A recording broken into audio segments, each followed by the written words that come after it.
여러분 안녕하십니까? 임상심리사 2급 심리검사 과목 강의를 맡은 이종훈이라고 합니다. 자, 오늘은 아홉 번째 시간으로서 투사적 검사에 대해서 배워보는 시간을 갖도록 하겠습니다. 자, 투사라는 단어를 들으시면 어떤 것이 떠오르시나요? 저희 집에 200인치 되는 대형 스크린에 프로젝터가 달려 있는데 프로젝터를 통해서 영화를 재생을 할 경우에 투사 방식으로 스크린에 상이 맺힌다, 이렇게 우리가 상이 맺히는 방식으로 우리가 영화를 볼 수 있게 됩니다. 그와 마찬가지로 사람의 심리에 있는 어떤 내용이 검사를 통해서 검사 내용에 투사가 되도록 하는 방식을 가리켜 투사적 검사라고 하는데요. 임상심리사 2급에서도 이 투사적 검사 내용 사례가 많이 출제가 되고 있습니다. 그러면 이 투사적 검사는 우리가 지금까지 배웠던 객관적 검사들과 어떤 차이점이 있는지를 한번 잘 살펴보도록 하겠습니다. 자, 투사적 검사는 지금 나오는 것처럼 HTP 검사, 문장 완성 검사, 로르샤하 검사, 그리고 주제 통각 검사, 벤더 게슈탈트 검사 이외에도 굉장히 많은 검사들이 있습니다. 그렇지만 임상심리사 과목에서 주로 출제가 되는 투사적 검사를 주요한 투사적 검사를 한번 살펴보겠습니다. 자, 그 첫 번째로 HTP 검사인데요. HTP 검사는 집, 나무, 사람의 영어 앞글자를 따서 집의 홈이죠. 홈의 H, 나무, 트리의 T, 사람, person의 P 앞글자를 따서 HTP 검사라고 일컫습니다. 그래서 쉽게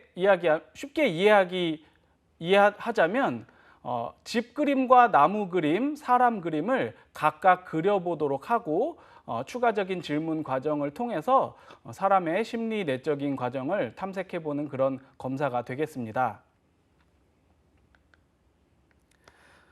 자, HTP 검사 실시 방법은 이렇습니다. 전체적인 해석을 보기에 앞서서 우선 검사를 실시할 때 HTP 검사가 가지는 가장 특이하면서도 장점이 바로 실시가 굉장히 간편하다는 것인데요. 종이와 연필, 지우개만 있으면은 잘 훈련된 검사자라면 언제 어디서든 검사를 실시할 수 있다는 그런 간편한 장점이 있습니다. 자, 종이, 연필, 지우개를 들고 수검자에게 제공을 한 다음에 집, 나무, 사람 순서대로 각각 그림을 그려달라고 합니다. 먼저 종이 한 장에 집을 하나 그려주세요, 이렇게 요청을 해서 수검자가 집을 그리는 형태, 크기, 필압 등 여러 가지 요소를 우리가 확인을 하고 이후에 그림 요소에 대해서 질문을 함으로써 어떤 의도로 그리게 되었는지를 확인하는 그런 절차를 가지게 됩니다. 자, 먼저 집 그림을 그렸다고 했을 때는 우리가 해석을 할 때 집은 우리가 생활을 영위하고 있는 삶의 터전이잖아요. 그래서 집을 그리는 태도, 집을 지면에 어떤 크기로 그렸는지, 어떤 내용을 그렸는지 이런 것들을 토대로 가정 생활에 있어서 수검자가 어떤 정서를 가지고 있는지를 우리가 평가를 할 수 있습니다. 가정 생활의 질, 그리고 가족 안에서 자신의 역할, 자신의 어떤 상대적인 위치, 가정 생활의 만족도, 가족 상호 구성원 간의 관계, 이런 것들을 우리가 유추해 볼 수 있는 그런 내용이 되겠습니다. 그림을 해석을 할 때, 집 그림을 해석을 할 때 대인 관계에 있어서 어려움을 자주 겪는 사람이다 라고 한다면은 집에 울타리를 크게 치거나 문을 굳게 닫거나 하는 어떤 상징적인 그림의 요소들로 그런 것들을 우리가 비추어 볼 수 있습니다. 타인과의 관계성을 매개하는 것들을 차단하려는 무의식적인 시도가 그런 그림의 형태로 간접적으로 드러나는 것이 되겠죠. 또한 따뜻한 가정 생활을 추구하는 사람이라면 따뜻한 가정 하면 우리가 따뜻한 저녁 식사를 먹는 그런 풍경을 생각할 수 있을 텐데요.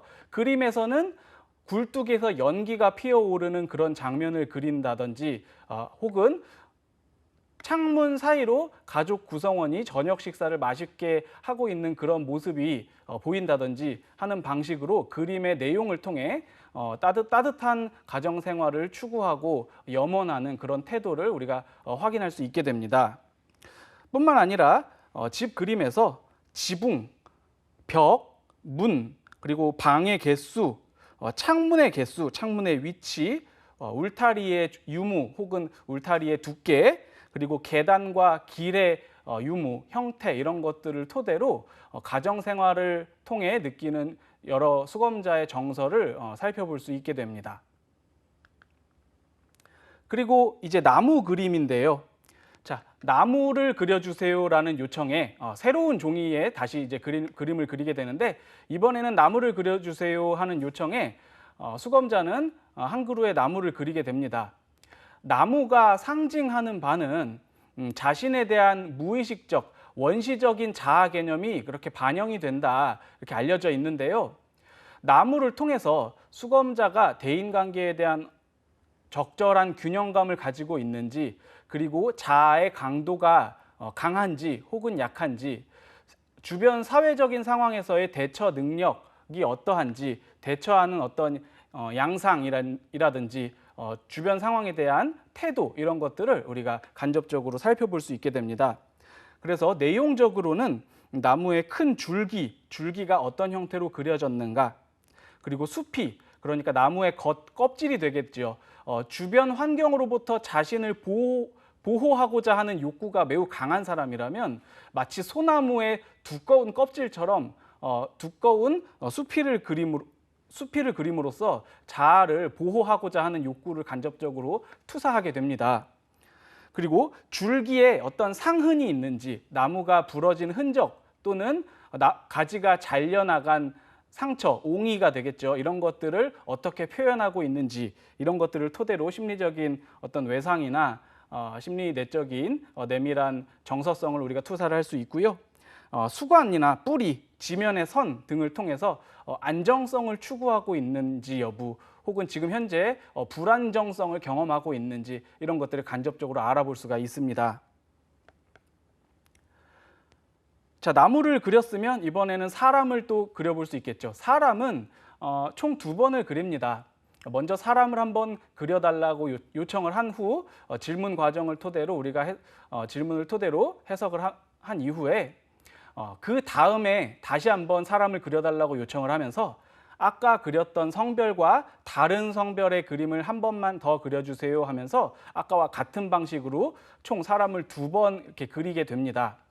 사람 그림을 통해서는 자, 첫 번째, 그리는 성별이 자신과 동성인지, 첫 번째 그리는 성별이 동성을 먼저 그리는지 혹은 이성을 그리는지, 이런 것에 대한 특별한 해석을 하게 되겠지요. 그리고 사람의 그림 구성 요소, 머리, 얼굴, 그리고 코, 머리카락, 귀, 턱, 목 등의 어떤 표현 방식을 통해서 심리 내적인 갈등이나 혹은 욕구 등을 우리가 알 수 있게 됩니다.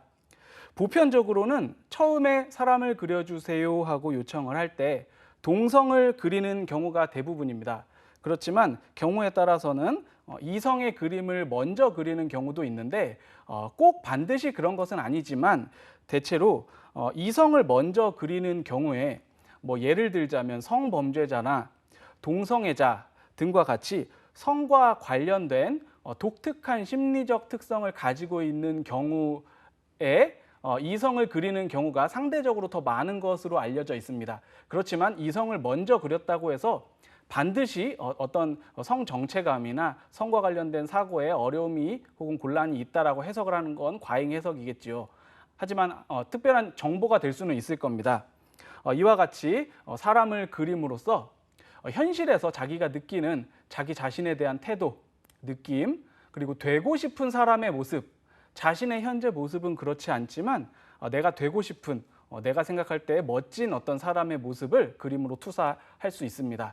그리고 자신의 삶에서 가장 중요한 인물, 그리고 어떤 성적 정체감 등을 반영해서 그림을 그리게 됩니다.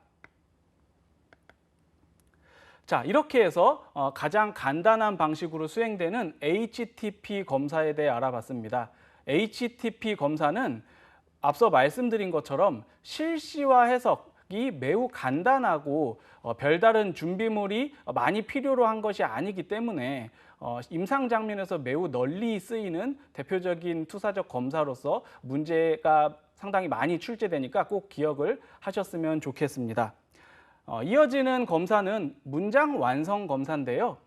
자, 문장 완성 검사라고 했으니까 무언가 완성되지 않은 것을 수검자가 완성시키는 검사구나.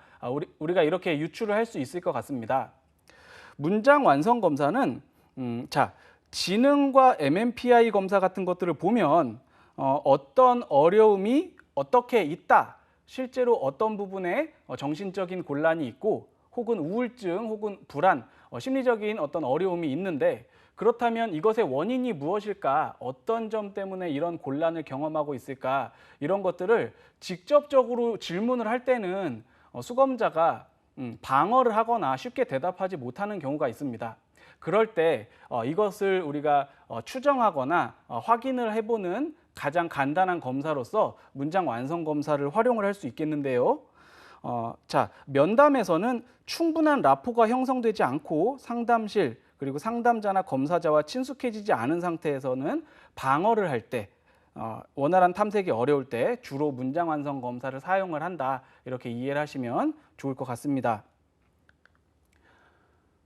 자, 문장 완성 검사의 특징은 소요 시간이 비교적 짧은 편입니다. 짧은 시간 안에 제시된 문장을 완성을 시키도록 문항을 제공을 하고 수검자가 그것의 응답을 끝내면은 이제 끝이 나는 간편한 검사고요.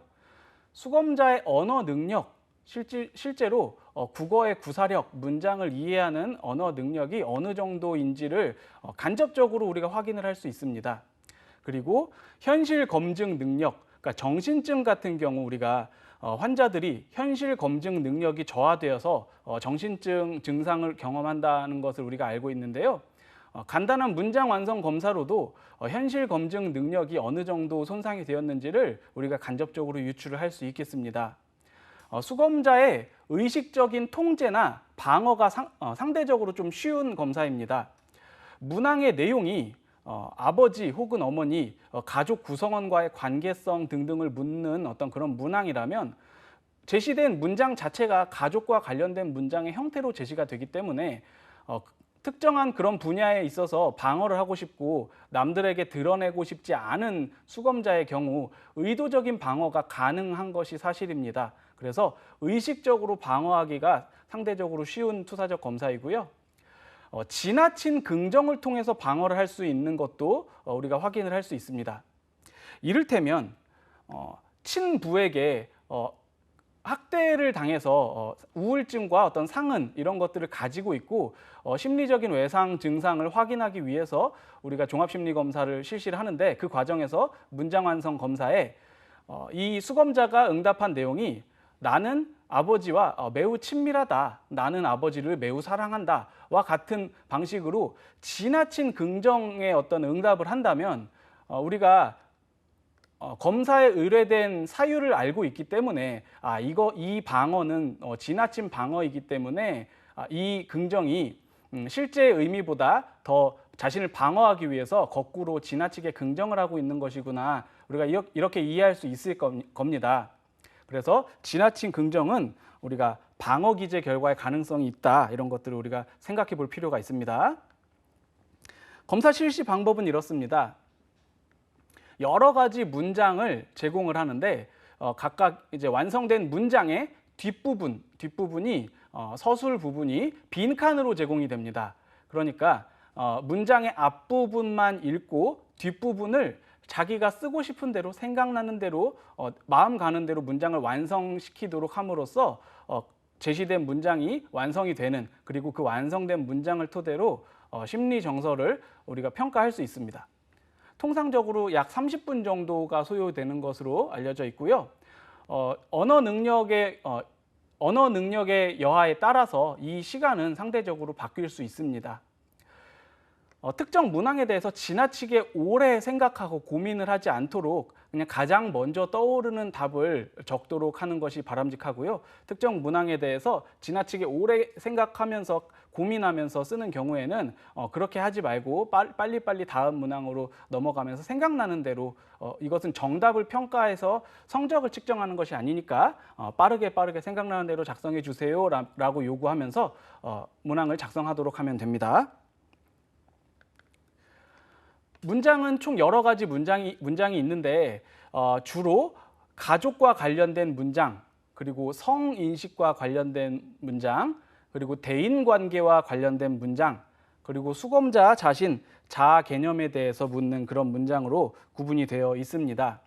그래서 가족과 관련된 문장은 아버지, 어머니 등 가족에 대한 어떤 태도를 평가할 수 있는 문장으로서 가족 중에서 어떤 사람과 심리적으로 밀착이 되어 있는지 또는 그와 반대로 가족 중에 반대로 어떤 사람과 심리적 거리감을 크게 경험하는지 등등을 진술된 문장을 통해서 해석을 할 수 있게 됩니다.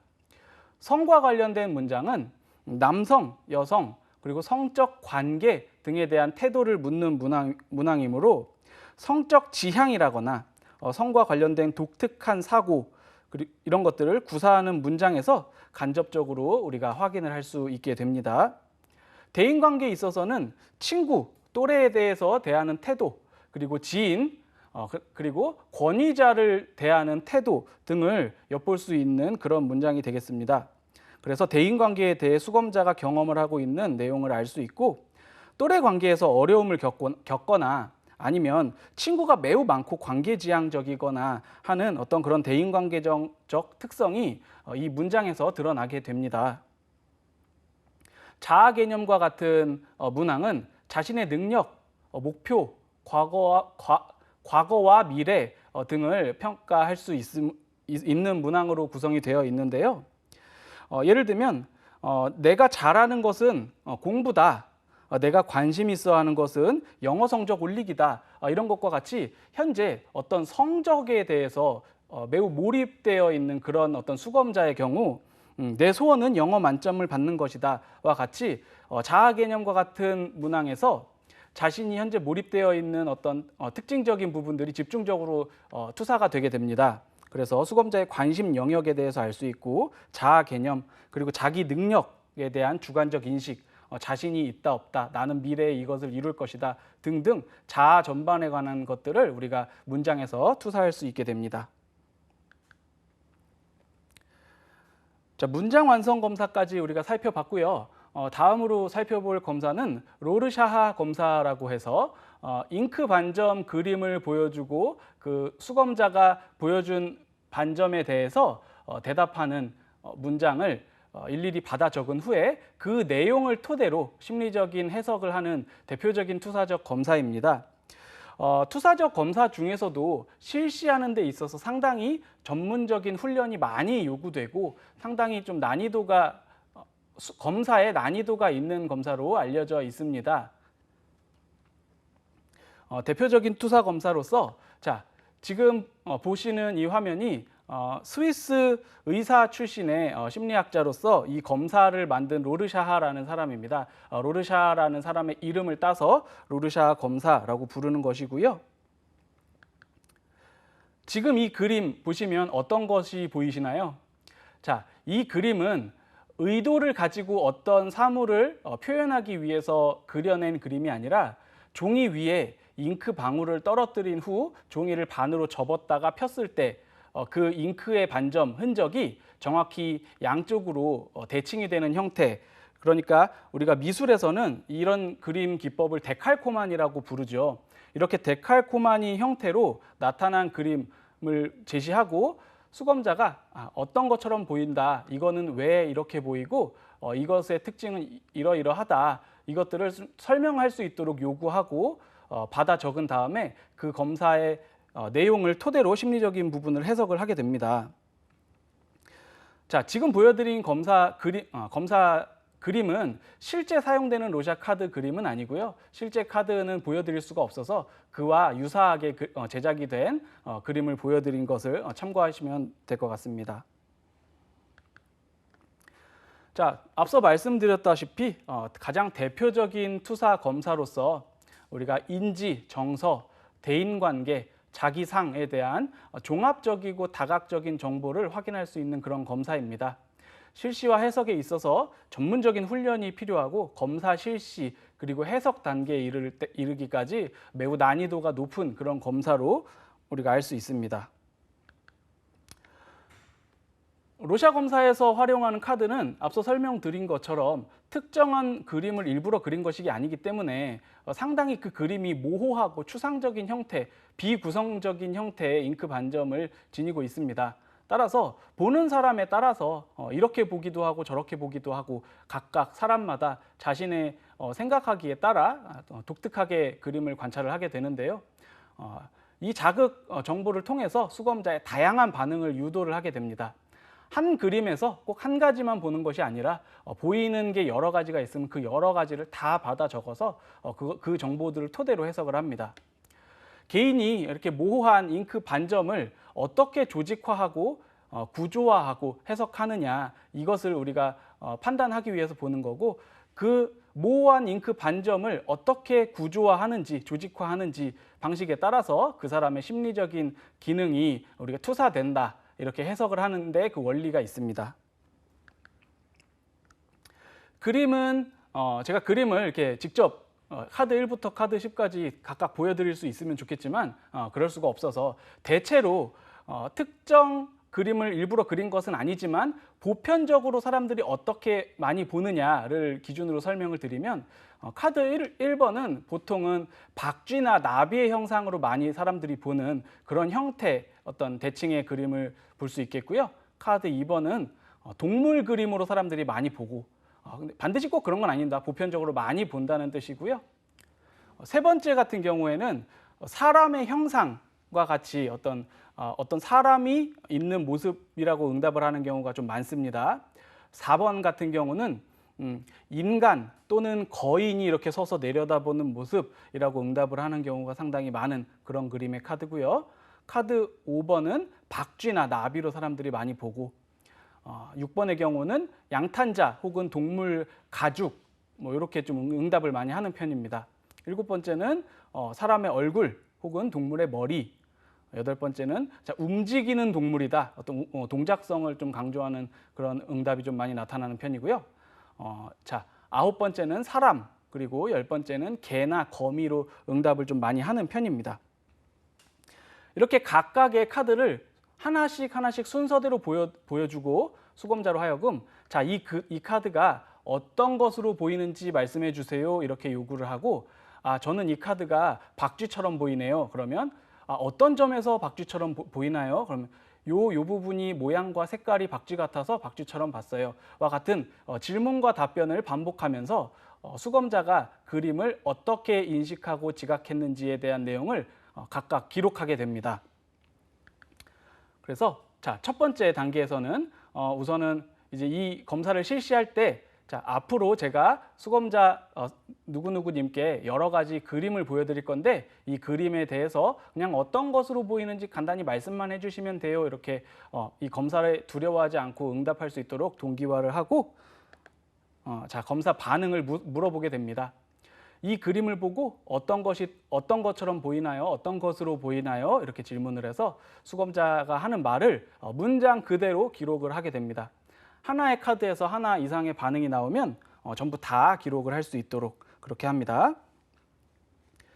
반응 단계를 토대로 수검자의 반응을 다 받아 적었다면 이번엔 질문을 하게 됩니다. 앞서 설명드린 것처럼 어떤 점 때문에 그렇게 보셨나요? 이 카드에 어떤 점이 박쥐처럼 보이게 됐었나요? 이렇게 질문을 해서 이 부분의 모양이 그렇게 보였어요. 혹은 여기 이 생김새와 색깔이 조금 박쥐와 닮아서 그렇게 느껴졌어요. 이렇게 대답할 수 있고 그렇게 대답하게 된 요인이 색깔이든 모양이든 여러 가지 요인들이 있을 겁니다. 그것들을 우리가 결정인이라고 부르는데 어떤 결정인에 의해서 해당 반응을 형성한 것인지 확인할 수 있는 그런 질문과 답변을 반복하게 됩니다.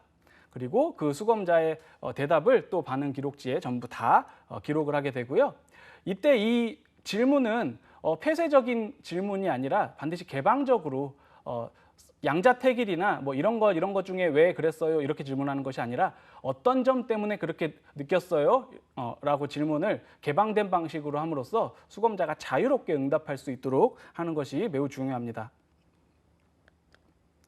자, 질문 단계를 통해서 결정인에 대한 내용을 다 들었으면 한계 검증 단계를 통해서 자, 공식적인 검사 과정 이후 채점을 하진 않지만 이 중에서 가장 선호하는 카드는 어떤 건가요? 어떤 색깔이 마음에 들었나요?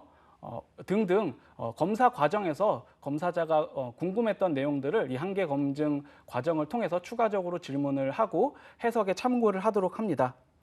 이렇게 해서 우리가 검사에 이르는 여러 가지 단계를 통해서 얻은 정보들을 토대로 이제 코딩이라는 절차를 거쳐서 심리 내적인 상황을 우리가 통계적으로 분석하는 과정을 거치고 이것들을 우리가 해석을 하게 됩니다. 자, 로르샤 검사는 방금 설명드린 대로 굉장히 좀 복잡하고 검사를 실시하는 데 있어서도 매우 어려운데요. 이 검사가 다 끝나고 나서 검사가 끝나고 난 코딩 결과를 해석하는 것도 상당히 조금 전문적인 훈련이 많이 필요합니다. 검사를 해석을 할 때는 대표적인 방식이 엑스너라는 학자의 종합 체계 방식으로 해석을 많이 하게 됩니다. 투사적 검사의 본질적인 한계가 검사자 요인에 의한 어떤 검사자마다 다르게 해석할 수 있는 신뢰성의 저하 문제를 안고 있는데요. 엑스너는 이 타당도와 신뢰도 문제를 극복하기 위해서 경험적인 근거를 바탕으로 종합체계 기법을 만들어서 다른 어떤 검사자들이 검사를 하더라도 최대한 동일하게 해석을 할 수 있도록 그 기준을 제시를 했습니다. 엑스너의 종합체계에서는 그래서 우리가 기억해야 될 요소들이 있는데요. 검사의 반응 영역, 그리고 발달질, 결정인, 형태질, 그리고 반응 내용, 평범 반응, 조직화 점수, 특수 점수 등 여러 가지 우리가 확인을 해야 할 부분들이 있습니다. 그리고 이 확인해야 될 부분들이 각각 기호로 코딩이 되어서 통계적으로 분석이 되고 수치적으로 계량화해서 실질적으로 그 수치에 의해서 심리적인 평가를 객관적으로 할 수 있게 가능해지게 됩니다. 그러면 반응 영역은 처음에 1번 카드를 보여주고 수검자에게 이 부분이 무엇처럼 보이나요? 이렇게 질문을 했을 때 박쥐처럼 보여요 라고 응답을 했다면 어느 부분이 박쥐처럼 보이나요? 라고 질문을 함으로써 그림 전체를 박쥐로 인식했는지 아니면 그림의 어떤 구석진 곳에 있는 일부 부분을 가지고 박쥐처럼 보였는지 등 수검자가 반응했던 위치가 어디인지를 확인을 하는 것이 반응 영역인데요. 그림의 전체를 그렇게 봤다면 전체 반응 W로 코딩을 하고 그림의 일부, 그런데 다른 사람들이 좀 보편적으로 흔하게 대답하는 그런 일부분이라고 했을 때는 대문자 D, 그리고 좀 일부분이긴 한데 보편적으로 잘 나타나지 않는 그런 희귀한 반응이라고 했을 때는 대문자 D와 소문자 D, DD 이렇게 코딩을 하고요. 반응 영역을 해석을 하는데 하얀색 공백 부분을 포함해서 반응을 했다. 그러면 S를 붙여서 우리가 해석을 하게 됩니다. 코딩을 하게 됩니다. 반응 영역을 확인했다면 우리가 발달질을 확인을 하는데요. 발달질은 플러스 오디너리의 O 그리고 V 슬래시 플러스, 그러니까 베이그 플러스 이렇게 읽는데요. 베이그 플러스 그리고 베이그 이렇게 코딩을 4가지로 합니다. 잘 발달된 통합 반응이라면 우리가 플러스를 채점을 하는데요. 2가지 이상의 분리된 대상이고 대상 간의 관계성에 대해서 지각을 하고 있을 때 플러스를 줍니다. 그리고 일정한 형태를 지닌 그 구체적인 형태를 기술하는 경우 O를 주고요. 베이그 플러스와 베이그가 있는데 베이그 플러스는 일정한 형태가 없는 대상인데 그 두 가지 대상이 분리가 되어 있는 응답이라고 했을 때 베이글을 플러스를 줍니다. 이를테면 자, 물과 안개가 서로 싸우고 있어요. 이렇게 응답을 했을 때 물도 일정한 형태가 없고 안개도 일정한 형태가 없는데 그 두 가지 대상이 명확하게 분리가 되어 있을 때 이럴 때는 베이글 플러스와 같이 코딩을 하고 일정한 형태가 없는 하나의 반점 영역이고 구분이 되어 있지 않다. 그러면 이 발달질에서 베이글을 코딩을 하게 됩니다. 발달질을 봤으면 이제 결정인을 봐야 될 텐데요. 그렇게 결정을 하게 된 원인이 무엇인지, 자, 형태, 모양 때문에 그렇게 봤는지, 아니면 운동을 하고 있는, 이게 움직이고 있는, 이렇게 움직이고 있는 모습 같아서 사람이라고 생각했어요. 혹은 동물이라고 생각했어요. 혹은 이 색깔이 그렇게 보였어요. 등등 여러 가지 응답을 결정하게 만드는 결정적인 요인이 있을 텐데요. 그것을 결정인이라고 우리가 부르고, 코딩은 형태에 따라서 F로 코딩하거나 운동, 라지 M, 그리고 라지 FM, 스몰 m. 그래서 사람의 운동이면 라지 M, 그리고 동물의 운동이면 FM, 그리고 무생물의 운동, 굴러가는 바위다, 이렇게 무생물의 운동이다 이렇게 하면 스몰 m, 소문자 m 이렇게 코딩을 하고, 그다음에 색채 때문에 그렇게 봤다라고 했을 때 C, 그리고 색깔과 모양 그러면 CF, 그리고 색깔과 모양인데 그 색깔이 무채색일 때 그러면 C'F, 그리고 색깔의 이름, 그냥 빨간색이라서 그렇게 보였어요. 이 부분은 빨간색이에요. 이렇게 색깔의 이름을 명명할 때는 CN 등과 같이 우리가 코딩을 하게 됩니다. 자, 결정인을 봤으니까 형태질을 또 살펴봐야 되는데요. 형태질이 우리가 발달질과 좀 상대적으로 많이 헷갈려하는 그런 코딩의 영역이긴 합니다. 자, 형태질에서 플러스라고 우리가 코딩을 하는 경우 수검자가 응답한 내용들이 형태를 상세하게 이 부분이 이렇게 생겨서 이렇고 이 부분은 이렇게 튀어나온 뿔처럼 생겼고 이렇게 상세하게 설명을 할 수 있을 때 그럴 때 우리가 이 형태질에서 플러스를 부여를 하고, 대상의 특징을 묘사하는데 플러스만큼 상세하고 자세하지는 않을 때 그럴 때 우리가 O를 부여를 합니다. 그리고 대상의 묘사가 흔하게 사람들이 하는 반응에서 확인할 수 있는 부분은 아니고 좀 드물게 나타나는 반응이지만 설명을 듣고 나서는 이게 그렇게 보이기도 하는구나 이렇게 이해할 법할 정도의 설명이라면 우리가 unusual, 그래서 U를 주고요. 반응이 어떻게 봐도 도저히 그렇게는 보이지 않고 그 반응의 내용이 매우 기괴하거나 특별하다, 특이하다라고 했을 때는 마이너스를 우리가 부여를 합니다. 그리고 반응 내용을 살펴볼 수 있는데요. 자, 무엇처럼 보이나요? 했을 때, 자, 박쥐, 동물, 사람 이렇게 우리가 응답을 하는 내용들이 사람이기도 하고 사람의 어떤 신체 일부를 표현하기도 하고, 아니면 동물, 식물, 혹은 지도, 풍경, 자연의 모습 등 그 내용의 범위가 상당히 좀 다양한 편입니다. 그런데 그 다양한 내용들이 어떤 범주 안에 속해 있는지 이 반응 내용으로서 다 코딩을 할 수 있게 되어 있습니다. 평범 반응인데요. 제가 앞서 카드를 쭉 설명을 드릴 때 1번부터 10번 카드에 그림을 보여드릴 수 없지만 보통 사람들이 이렇게 많이 반응하는 편이다라고 하면서 설명을 드렸던 그 반응 내용이 바로 평범 반응입니다. 그래서 보통 수검자들이 일반적으로 평범하게 반응하는 내용 중에 속해 있는지를 평가하면서 이것은 평범 반응으로서 P로 기호화해서 우리가 코딩을 하게 됩니다. 그 밖에도 조직화 점수, 특수 점수라고 해서 잉크 반점에 대한 대답을 하면서 조직화 수준이 어느 정도인지 이 그림을 인식하기 위해서 인지적인 에너지를 얼마나 발휘하고 얼마나 그 조직화하는 데 노력을 했는지를 평가를 하는데 이것들이 점수로 이제 부여가 되고요.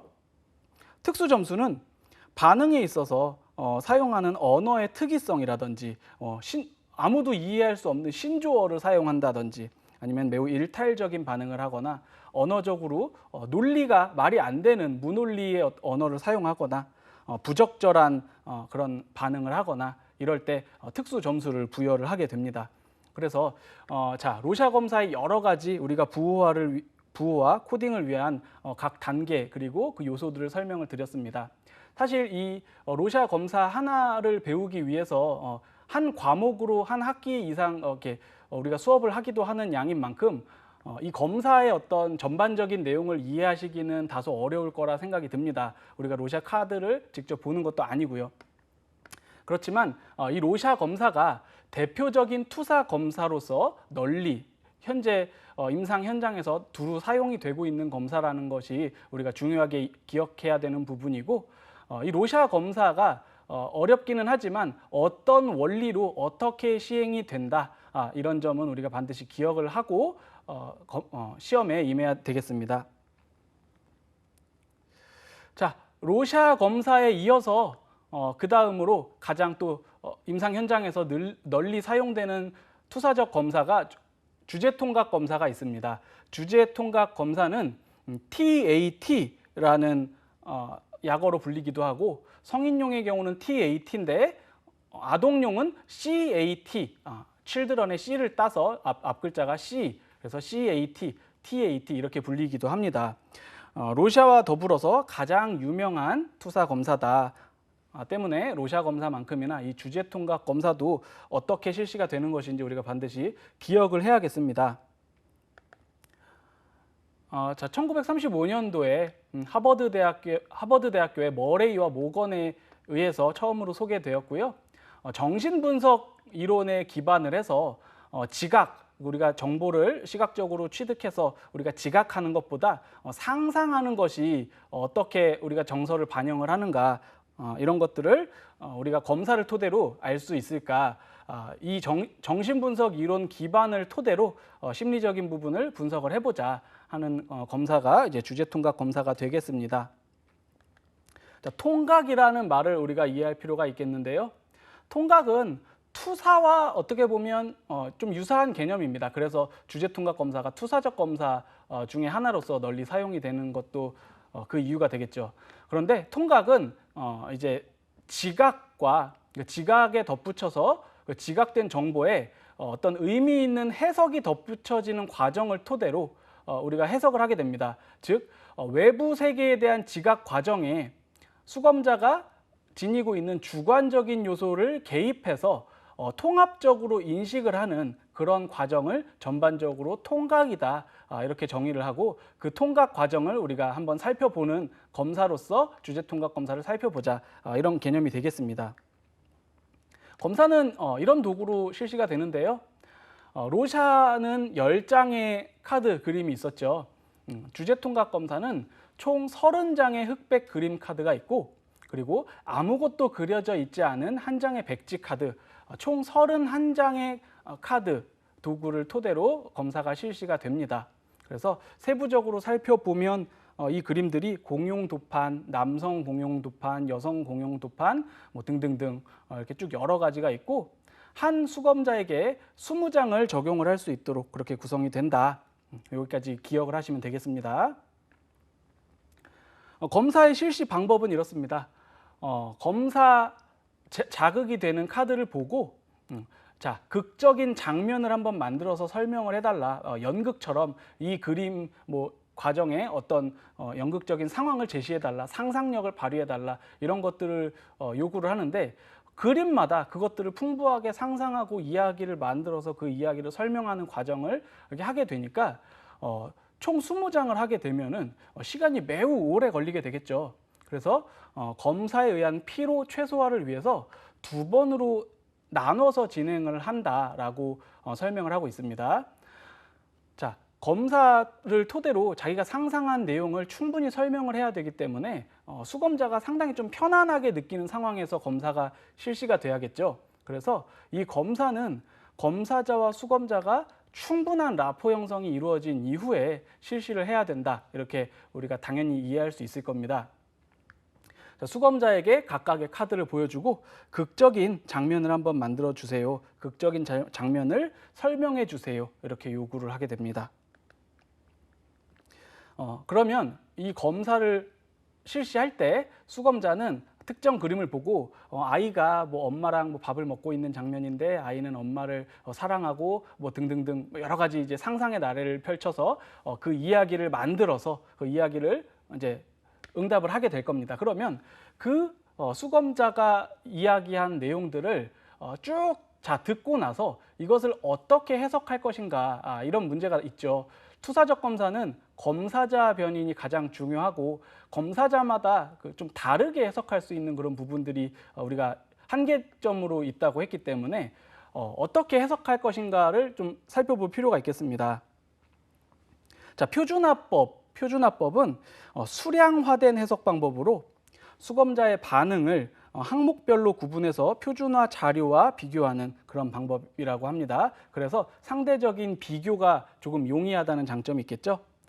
욕구 압력 분석법이라고, 이거는 상당히 좀 중요한 해석법인데요. 이야기에 등장하는 주인공의 중심으로 우리가 해석을 하는데, 주인공이 원하는 욕구가 무엇일지, 주인공이 느끼는 압력이 무엇일지, 주인공의 어떤 방어 감정, 등장인물과의 갈등 관계 등을 해석하는 방법을 토대로 일반적으로 이렇게 욕구 압력 분석법을 많이 사용을 하게 됩니다. 그 외에도 대인관계법, 직관적 해석법, 지각법 등 기타 여러 가지 해석 방법들이 있는데요. 투사적인 내용들을 최대한 최대한 객관화해서 누가 검사를 하더라도 최대한 유사하게 해석할 수 있도록 하는 데 있어서 여러 가지 이런 표준화된 해석 방법들을 사용한다. 여기까지 이해하시면 되겠습니다. 자, 뒤이어 나오는 검사는 벤더 게슈탈트 검사, 우리가 BGT 검사 이렇게 좀 약어로 많이 설명을 합니다. 로샤와 더불어서 이 검사도 임상 현장에서 상당히 많이 사용을 합니다. HTP 검사와 마찬가지로 검사의 실시가 상당히 좀 간편한 편이기 때문에 간편하면서도 내담자의 어떤 인지적인 특성, 지능 검사처럼 수량화되고 계량화된 인지적인 기능을 수치로 정확하게 표시할 수 있는 것은 아니지만 그래도 인지적인 손상이 어느 정도 있는지, 인지적인 손상이 있는지 없는지, 잘 기능하는지, 혹은 정서적으로 위축이 되어 있지는 않은지, 혹은 뭐 자아성이 과잉 팽창되어 있지는 않은지, 이런 부분들이 간접적으로 그림 속에서 투사가 되기 때문에 상당히 유용한 검사라고 할 수 있겠습니다. 자, 벤더 게슈탈트 검사, BGT 검사의 특징은 이렇습니다. BGT는 형태 심리학과 정신 역동 이론을 기초로 하고 있습니다. 자, 검사자는 수검자에게 9장의 카드로 구성된 도형 그림을 보여줍니다. 그리고 수검자가 이 도형을 지각하고 재생하는 과정, 그러니까 지각하고 다시 모사하거나 다시 그리는 이런 과정을 통해서 성격을 추론할 수 있습니다. 언어 능력이 부족하거나 방어적인 내담자에게도 시행이 가능하다는 장점이 있고요. 지적장애, 뇌기능장애, 성격적 진단에 효과성이 있는 것으로 알려져 있습니다. 시각 운동을 협응하는 능력, 그리고 시지각적인 능력을 측정을 할 수 있다, 이렇게 알 수가 있고요. 지금 현재는 BGT 검사가 BGT2라고 해서 개정이 된 버전을 사용을 하고 있는데 그림이 좀 추가가 돼서 BGT2의 경우에는 9개의 카드가 아니라 총 16개의 카드로 구성이 되어 있습니다. 그림의 개수가 조금 늘어났습니다. 자, 그래서 이 BGT 검사의 시행 방법은 이렇습니다. 먼저 그림을 보고 모사하는, 그러니까 보고 똑같이 따라 그려주세요 하는 요청에 의해서 수검자가 그 그림을 모사하는 그런 단계 이후에 변용 모사 또는 정교화, 그러니까 그림을 원하는 방식으로 고쳐 그리도록 하는 어떤 그런 과정에서 독특한 심리적인 특징을 확인할 수 있게 되고요. 자, 연상 단계에서는 도형과 변형된 도형에 대해서 이야기하도록 하면서 성격적인 특성과 역동적인 면에 대한 어떤 그런 정보를 얻을 수 있게 됩니다. 순간 노출은 약 5초 정도 되는 짧은 시간의 그림을 노출하고 기억을 통해서 모사하도록 함으로써 기억력 그리고 뇌기능 장애 등의 정보를 우리가 살필 수 있습니다. 재모사 단계 또는 한계음미 단계에서는 정보는 얻었으나 좀 모호해서 확증이 필요할 때, 추가적인 확인이 필요할 때, 혹은 단순한 실수였는지, 단순히 잠깐 기억이 나지 않아서 잘못 그린 건지, 아니면 뇌기능 장애인지 이런 것들을 좀 판단을 할 수 있고요. 회상 단계는 시각적인 단기 기억력을 측정을 함으로써 그리고 나서 일정 시간 후에 아까 그렸던 거를 이번엔 보여주지 않을 건데 기억나는 대로 다시 한번 그려보세요 라고 했을 때 총 보여준 그림 중에서 몇 개를 회상하는 데 성공하고 몇 개는 기억을 못하는지 이런 걸 통해서 시각적인 단기 기억력의 정도가 어느 정도 수준인지 이런 것들을 우리가 확인을 해볼 수 있게 됩니다. 이렇게 해서 BGT는 단순한 HTP처럼 종이와 연필을 가지고 그리고 그림이 그려져 있는 카드를 보여줌으로써 그거를 따라 그리게 하는 매우 간단한 시행이지만 우리가 여러 가지 임상적으로 유의미한 정보를 얻을 수 있기 때문에 우리가 임상 현장에서 매우 잘 사용을 하고 있다, 널리 사용이 되고 있는 검사다. 이 점 반드시 기억하시면 좋겠습니다. 지금까지 여러 가지 종류의 투사적인 검사를 살펴봤는데요. 실제로 이런 검사들이 문제에서는 어떤 식으로 출제되는지 한번 살펴보겠습니다. 자, 문장 완성 검사에 대한 설명으로 틀린 것은 하고 질문을 하고 있습니다. 자, 우리가 문장 완성 검사에 대해서 앞서 살펴본 바가 있는데요. 자, 1번 수검자의 자기 개념, 가족 관계 등을 파악할 수 있다. 그렇죠. 수검자의 자기 개념, 가족 관계, 대인 관계 등 전반을 우리가 알 수 있는 문항들로 구성이 되어 있다고 했었습니다. 자, 2번 수검자가 검사 자극의 내용을 감지할 수 없도록 구성되어 있다. 요거는 잠깐 넘어가 보겠습니다. 자, 3번 수검자에 따라 각 문항의 모호함 정도는 달라질 수 있다. 그렇죠. 자, 문항의 앞부분은 써 있고 뒷부분을 마음대로 응답하라고 했는데 이것이 어떤 사람은 뭐를 쓰라는 내용인지 잘 이해를 하지 못할 수도 있고 어떤 사람은 가족과 관련된 것들을 쓰라는 거구나 하고 생각나는 대로 쓸 수도 있겠죠. 수검자에 따라서 좀 다르게 응답을 할 수 있을 겁니다. 자, 개인과 집단 모두에게 실시될 수 있다. 그렇죠. 문장 완성 검사는 그냥 문항을 완성할 수 있도록 그 문항을 제공하기만 하면 되기 때문에 집단을 상대로도 충분히 우리가 실시를 할 수 있습니다. 자, 2번은 우리가 자, 틀린 것은 했을 때 정답이 이제 2번이라고 했는데요. 검사의 자극 내용을 감지할 수 없도록 구성이 되어 있지는 않죠. 왜냐하면 가족 관계에 대한 문항은 나의 아버지는 뒷부분이 빈칸이거나 나의 어머니는 뒷부분에 빈칸이거나 이런 식으로 앞부분이 제시가 되기 때문에 앞부분에 문장을 읽고 이거는 가족에 대해서 내 느낌을 읽기 위해서 이렇게 문항을 제출한 거구나, 문항을 설계한 거구나 생각을 하고 충분히 반응할 수 있죠. 이를테면 아빠와의 갈등이 심한 아동이 있는데 아빠와의 그 갈등을 숨기기 위해서 아빠와의 관련된 문항에 대해서 매우 긍정적인 답변 일색으로 한다면 충분히 검사 내용을 감지하고 반응하는 데 성공한 것이 되겠죠. 그래서 문장 완성의 검사는 수검자가 충분히 문장의 내용을 감지할 수 있도록 되어 있다. 이렇게 이해하시면 되겠습니다. 자, 다음 중 로샤 검사에 대한 설명으로 옳지 않은 것은 하고 있습니다. 자, 1번 투사적 검사에 해당한다. 그렇죠. 로샤 검사는 매우 유명하고 가장 중요한 투사적 검사 중에 하나로 우리가 살펴볼 수 있습니다. 두 번째, 10장의 유채색 또는 무채색 잉크 반점으로 된 그림 카드로 구성이 되어 있다. 그렇죠? 로샤 검사 카드는 총 10장, 카드 개수가 10장인 점 반드시 기억하셔야 되고 일부의 카드는 무채색이고 일부의 카드는 유채색이 있다. 이 점 함께 기억하시면 좋겠습니다. 형태와 색채는 물론 음영에 대한 지각적 속성까지 고려한다. 그렇죠? 우리가 결정인 왜 이 부분을 동물이라고 생각하셨나요? 왜 이 부분을 박쥐라고 그렇게 대답하셨나요? 이렇게 물어볼 때 형태 때문인지 모양 때문인지 색깔 때문인지 아니면 어떤 질감, 음영, 이렇게 번진 것 같아서요 등등 여러 가지 요소에 따라서 그런 지각적 속성이 다양하게 고려가 됩니다. 자, 4번 자아와 환경 관계 역동을 평가한다라고 되어 있는데요. 자아와 환경과의 역동을 평가하는 검사는 주제통각 검사가 되겠습니다. 자, 다음 문제 풀어보겠습니다.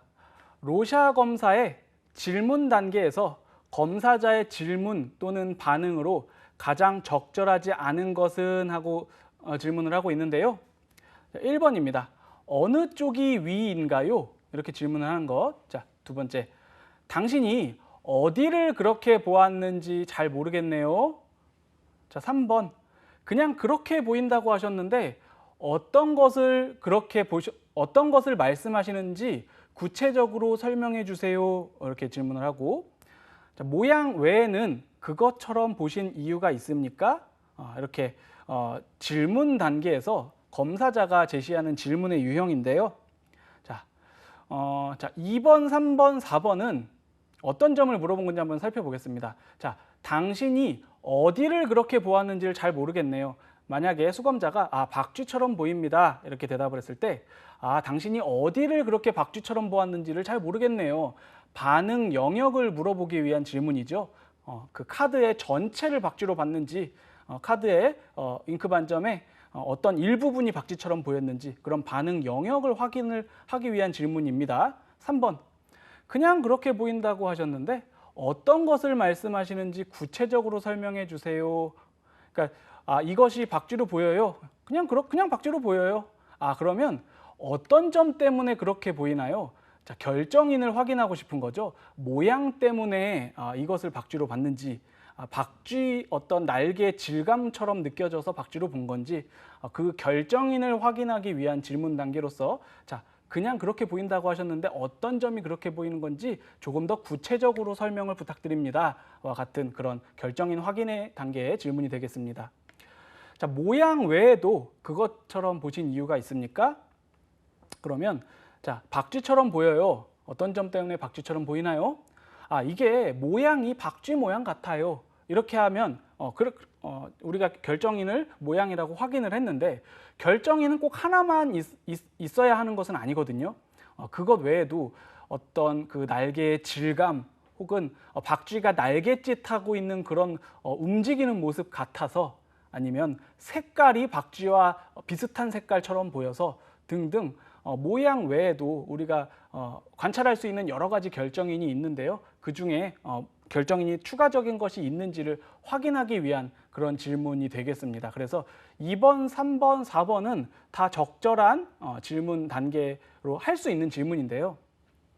자, 1번은 어느 쪽이 위인가요? 하는 것은 우리가 그림 카드를 제시하고 카드를 이렇게 봤을 때 수검자가 보고 이게 뭐처럼 보이는구나, 박쥐처럼 보여요 하고 응답을 했을 때 카드를 돌려서 볼 수도 있고요. 수검자가 카드를 이렇게 뒤집어서 볼 수도 있습니다. 그러면 그 수검자가 봤을 때 수검자가 어떻게 돌려서 본 방향에서 수검자가 카드를 뒤집은 상태에서 이것을 보고 박쥐라고 응답했다라고 했으면은 그 위아래 뒤집은 것을 응답하는 단계에서 미리 작성을 해 두어야 하고요. 질문을 통해서 이 어느 쪽이 위인가요? 이런 것을 질문을 하는 것은 지양해야 됩니다. 그것을 질문을 하게 되면 내가 이렇게 보고 이렇게 보고에 따라서 저 사람이 다르게 평가하는구나 라고 생각을 하고 그 다음 제시하는 카드부터는 카드를 잘 돌리지 않게 되는 그런 문제점이 발생을 할 수도 있어요. 그래서 풍부한 반응을 얻기 위해서는 어느 쪽이 위인가요? 이것은 지시적으로 질문하지 않고 응답을 할 때 카드를 어떻게 쥐고 있는지를 보고 방향을 사전에 기록해 놓은 것이 좋겠습니다. 자, 질문 단계에서 직접적인 질문이나 유도 질문 이런 것들은 삼가야 하겠습니다. 자, 주제통각 검사인데요. 주제통각 검사 TAT, 자, 그리고 아동용은 CAT라고 했습니다. 자, 주제통각 검사 TAT 실시에 관한 설명으로 옳은 것은 하고 물어보고 있네요. 자, 1번. 수검자가 이 사람은 남자인가요, 여자인가요? 라고 묻는 경우 검사 요강을 참고하여 성별을 알려준다. 자, 2번. 자연스러운 반응을 위해서 수검자의 반응이 지나치게 피상적이고 기술적인 경우라도 검사자가 개입해서는 안 되며 다음 반응으로 넘어가야 한다. 3번 카드를 보여주고 각 그림을 보면서 될 수 있는 대로 연극적인 장면을 만들어 보라고 지시한다. 4번 모든 수검자에게 24장의 카드를 전부 실시한다라고 되어 있습니다. 자, 1번을 살펴보면은요. 수검자가 카드에 분명하지 않은 세부적인 점을 질문을 할 때 검사자는 그 수검자가 상상력을 발휘해서 그 부분을 채울 수 있도록 최대한 이야기의 흐름을 방해하지 않는 것이 좋습니다. 그래서 남자인가 여자인가를 알려주는 것이 바람직하지 않다고 할 수 있겠습니다. 두 번째, 자연스러운 반응을 위해서 피상적이고 기술적인 경우에도 개입해서는 안 된다고 하고 있는데요. 지나치게 피상적이고 기술적으로 반응하는 경우에는 수검자의 연상의 흐름에 방해하지 않는 선에서 좀 중간 질문을 토대로 상상력을 발휘할 수 있도록 좀 돕는 것도 우리가 권장이 됩니다. 자, 4번 모든 수검자에게 24장 전부를 실시한다고 했는데요. 자, 우리 기억하고 있어야 되죠. 주제 통각 검사는 총 30장의 흑백 그림과 1장의 백지 그림 카드 총 31장으로 구성이 되어 있습니다. 그래서 4번이 틀린 게 되겠고요. 그래서 3번 될 수 있는 대로 연극적인 장면을 설명할 수 있도록 지시하는 것 옳은 설명이 되겠습니다. 자, 벤더 게슈탈트 검사 BGT의 장점에 대한 설명으로 틀린 것은 하고 물어보고 있습니다. 자, 1번 피검사자의 뇌기능장애 평가에 유용하다. 2번 자기 자신을 과장되게 표현하려는 피검사자에게 유용하다. 자, 3번 적절하게 말할 수 있는 능력이 없거나 말할 수 있는 능력은 있어도 이야기하기 싫어하는 그런 내담자의 경우 유용하다. 4번 피검사자가 말로 의사소통을 할 능력이 있더라도 언어적 행동으로 성격의 강점과 약점에 관한 정보를 얻기 힘들 때 유용하다 하고 있는데요. 자, 틀린 것은 살펴보면 2번의 경우 자기 자신을 과장되게 표현하려는 피검사자에게 유용하다라고 되어 있는데요. 자, BGT에서는 자신을 과장하거나 방어하기가 좀 어렵죠. 그래서 2번의 설명이 좀 틀린 설명이라고 우리가 볼 수 있겠습니다. 자, 그렇게 해서 지금까지 우리가 투사적 검사 여러 가지 로샤, HTP, BGT, 주제통각 검사 등 다양한 투사적인 검사를 살펴봤습니다. 다음 시간에는 아동 청소년들을 대상으로 주로 사용하는 아동 청소년 심리 검사에 대해서 살펴보는 시간 갖도록 하겠습니다. 대단히 수고하셨습니다. 감사합니다.